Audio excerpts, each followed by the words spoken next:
Good evening. We bring you the latest in the world of sports. I'm Paolo Del Rosario. We give you the conversations you want to hear from your favorite icons and athletes. I'm Dip Dipianco. Tonight, we've got a world-class Pinoy athlete in the world of bowling. But first, let's talk about the latest in the FIBA Basketball World Cup. Buckle up, sports fans. Let's get in the game.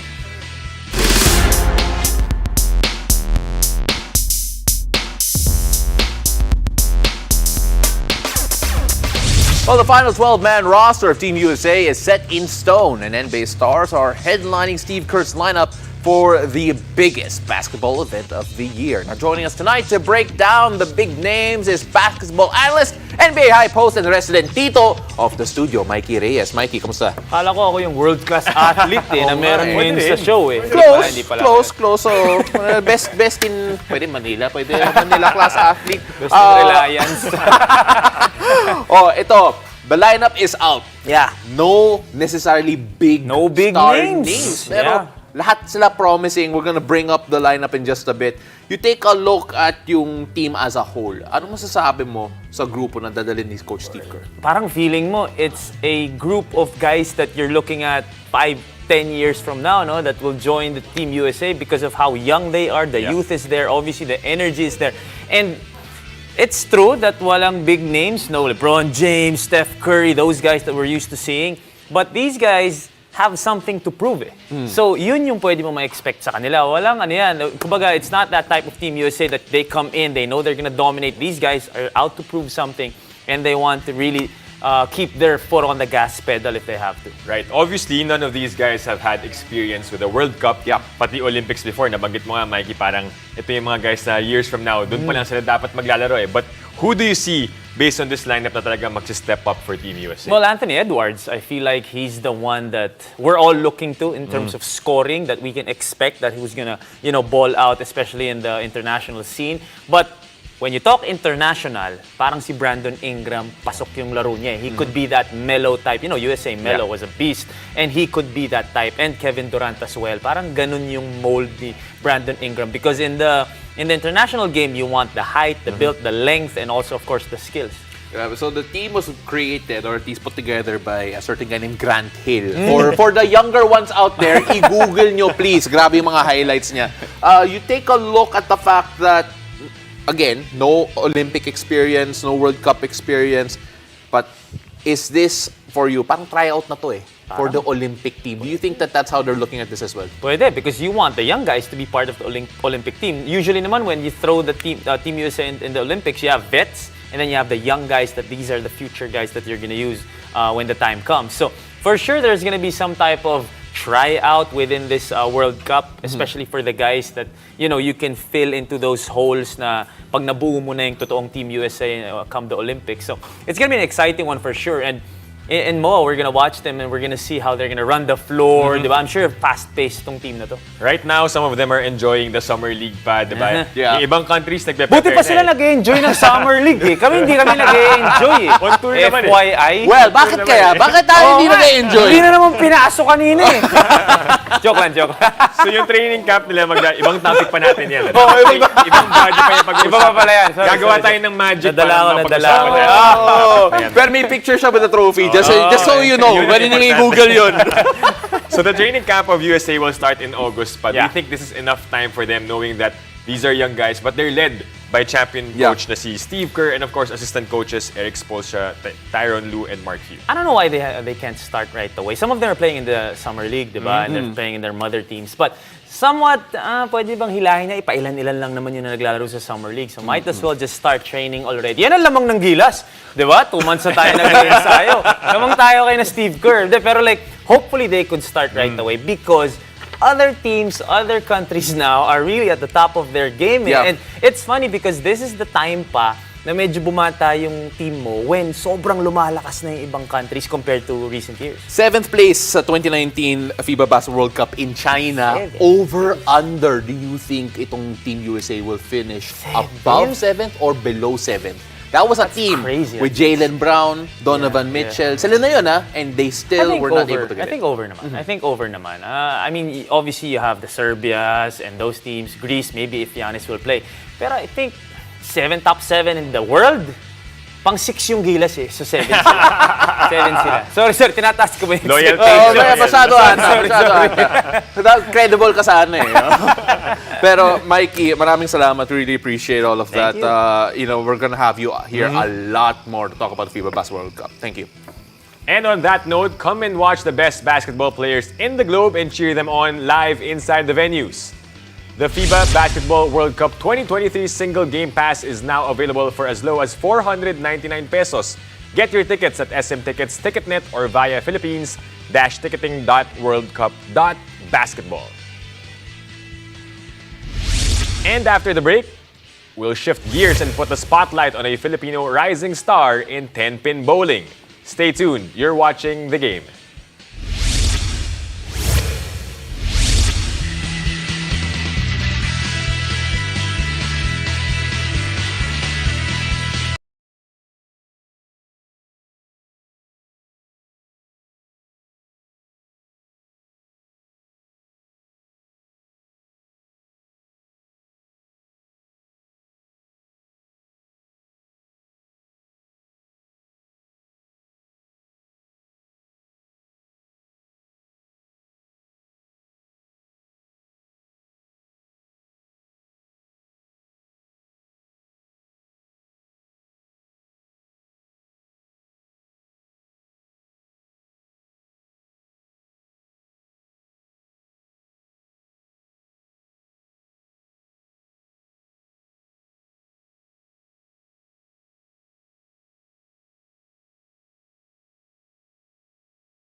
Welcome back to The Game. The future looks bright for one young superstar in the field of Tenpin Bowling.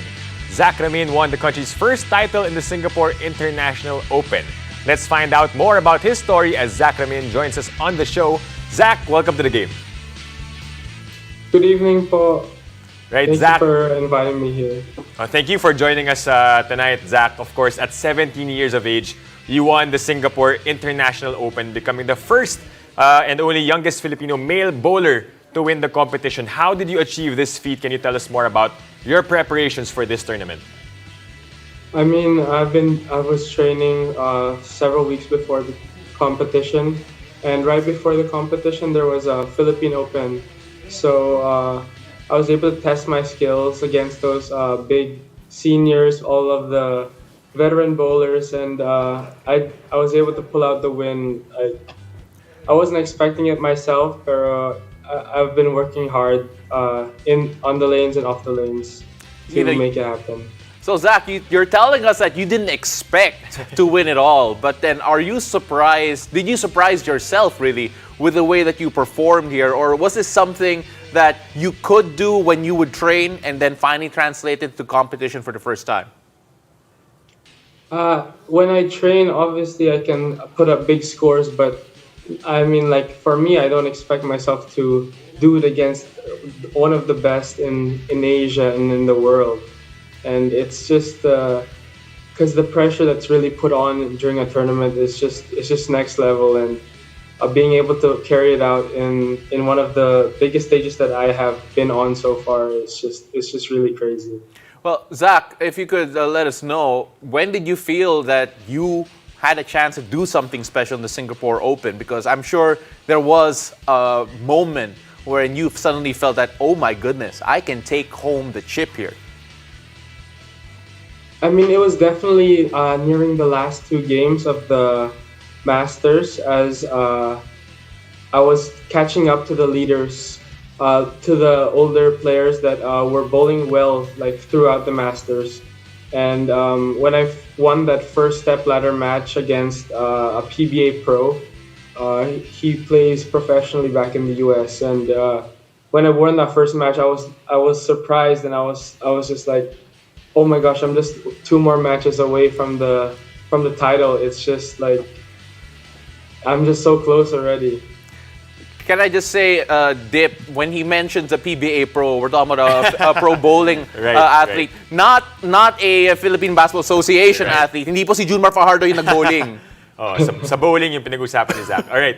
Zach, you joined an individual event back in Singapore last month, but this time, just recently, this July, you joined a team event, the Asian Tenpin Bowling Youth Championship in Bangkok. Can you tell us about the experience this time playing with Team Philippines? I mean, it's definitely a great experience, like winning as a team and winning a team event gold. My coach just told me that the last time we won a gold was 42 years ago in team event. So it's just a great experience to bring one home for the Philippines and bring one home as a team. I like shout out to my teammates Mark Custodio, Art Barrientos, and Steven Lugdiwa. It was all of us that really brought home the gold. Right, but coming into the last round, can you tell us more about that? Because I know you guys were trailing, right, entering the last round. How was that feeling like that, okay, you're at the last spot, you're trailing behind those countries, but then you managed to get the win? I mean, we weren't really thinking about like how much we were trailing. We only found out after the game that we were trailing the number one spot by 200 pins, which is a lot for one game. And we caught up to all those countries with a big score on the last game. And we were just so focused on process and playing our best that when we finally found out that we won the gold, it was just like an overload of emotions for all of us. You mentioned it's been so long since the gold medal has come to the Philippines, and I mean, to the point that it's literally more than twice your age. You take a look at that particular achievement, how excited does that make you feel for the future of the sport, especially what's in the hands of yourself and the teammates that you do have? I mean, yeah, the youth of the Philippines are really they're really matching up to the other big countries like Singapore, Malaysia, Korea, who have also a lot of skilled youths and are known to be one of the heavy hitters in the youth division and the open division. So as our players like mature and get better, we can definitely catch up to those strong countries. Right, Zach, we've talked about 2 tournaments, but do you have any more upcoming competitions that you're going to join this year so that we know when to guest you next year in the game? I think the next tournament for me would probably maybe be the Asian Indoor Games, which is actually next year. Because I have to focus on school for now, because it's my finishing year of school this year. Yeah, it's important to finish that. And can I just say, I spent the entire interview trying to count how many trophies are behind you. I'm going to assume all of them are yours. But Zach, we really appreciate the time that you took out to be with us here today. And good luck in your upcoming competitions. Thank you so much. All right, so after the break, we'll hear from Gilas Pilipinas mainstay 30 Ravenna on the challenges and triumphs he has experienced in his career. Stay tuned. You're watching The Game.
It's easy to think that the road of a professional basketball player is easygoing for the most part. But the challenges attached to this opportunity can get overwhelming at times. Luckily for 30 Ravenna, his mental toughness has got through all adversity and helped him blossom to the player he is today.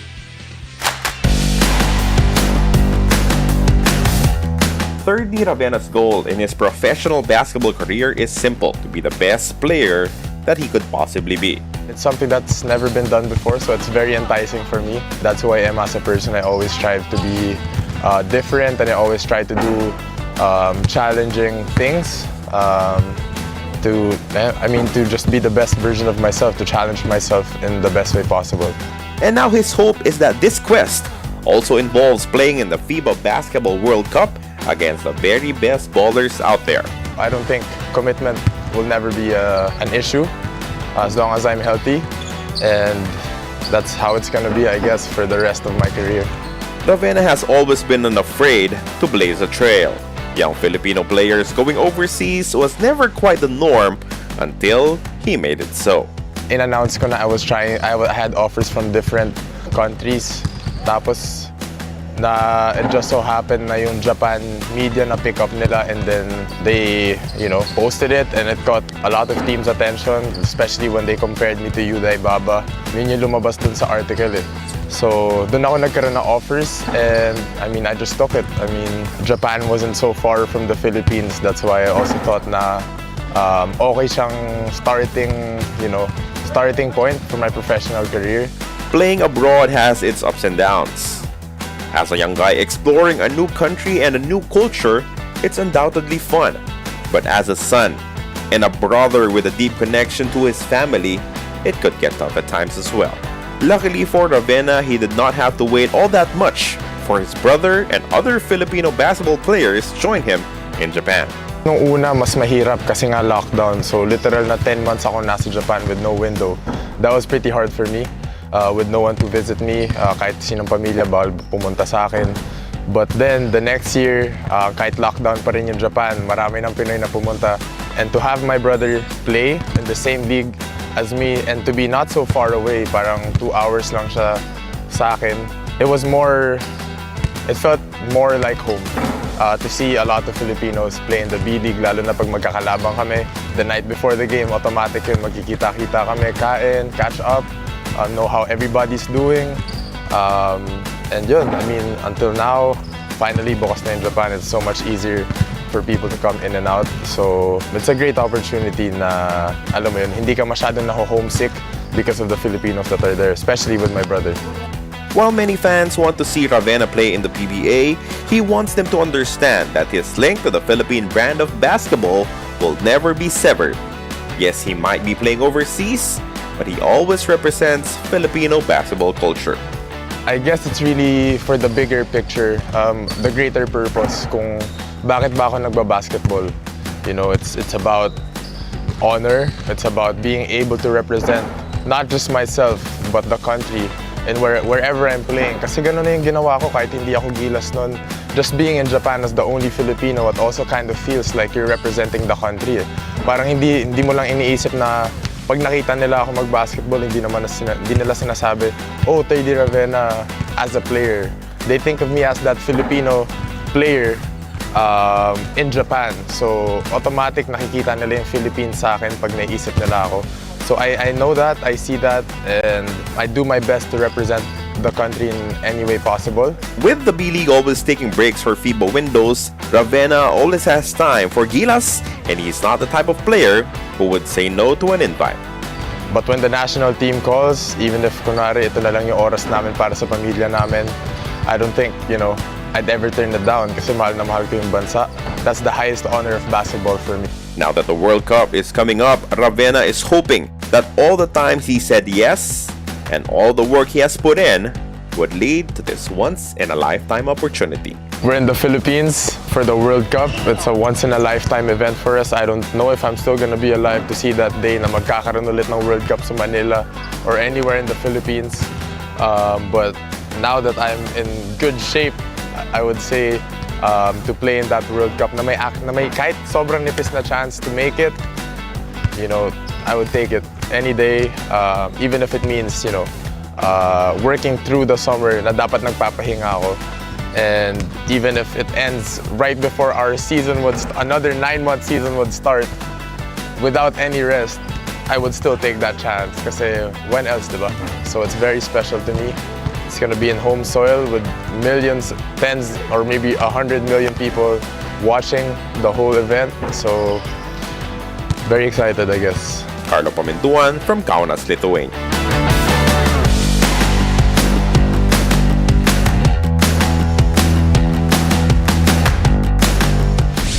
Thank you for joining us. I'm Dip Dipianco.